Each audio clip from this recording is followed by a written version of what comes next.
আসসালামু আলাইকুম। কিছু কিছু মানুষ আছে, ছোট ছোট মানুষগুলা যারা গাড়ি চালায়, হেলমেট পরা ছাড়া গাড়ি যারা চালায়, তাগরে কিন্তু হেলমেট পিনতে যদি 100 খরচ করে, 80 খরচ করেও তথাপিও কিন্তু কন্ট্রোল নিয়ে হারে হেলমেট পিনতে।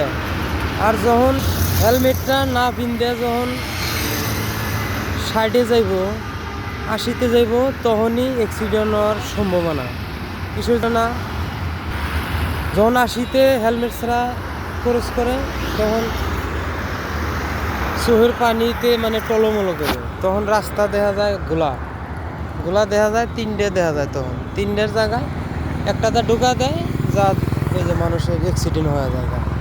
তাই তা করে কই যে গাড়িটা হেলমেট পিন দেওয়া সেফটি হবে, গাড়িটা চালানোর